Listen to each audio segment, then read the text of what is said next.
It's not just the answers, not just the quotes.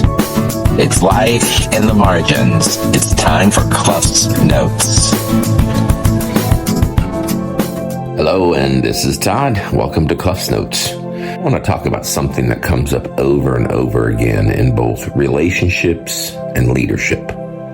And that is, we want to be judged by our intentions, but the world often responds to our actual impact. You've probably heard the phrase that the road to hell is paved with good intentions, and honestly, it's always bothered me because it kind of sounds like if the outcome isn't perfect, then the effort you put in does not count.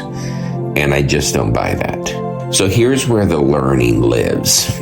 When there's a gap between what I meant and what actually happened, I don't have to beat myself up. I can get curious instead. I can clarify. I can reflect. I can ask, why is the gap there and what can I learn from it? So I think about those moments as a principal. A teacher's lesson flops. A parent gets upset about something that a teacher did or that the teacher didn't realize or mean to do. I would often say to my teachers, I'm not questioning your intent. I know you did not hope for this outcome. But now we have to look at the impact. Because that's where the growth is. That's where the learning is. It's not going to be in the shame, in the guilt, in the I didn't measure up. It's the messy space between intention and impact. And when we live too long in trying to defend our intentions, we stop growing.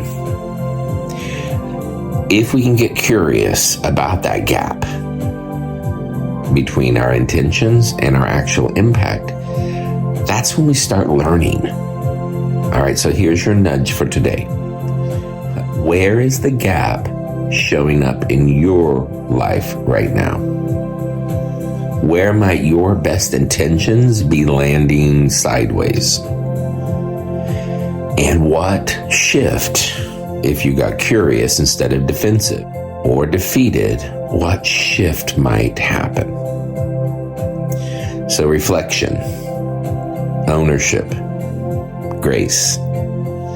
That's the work that lives in the gap for us to learn. I would tell my grandson Jasper, we don't win or lose, we win or learn.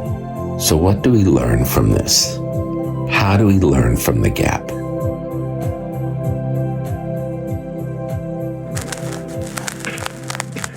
Another reel for the shelf.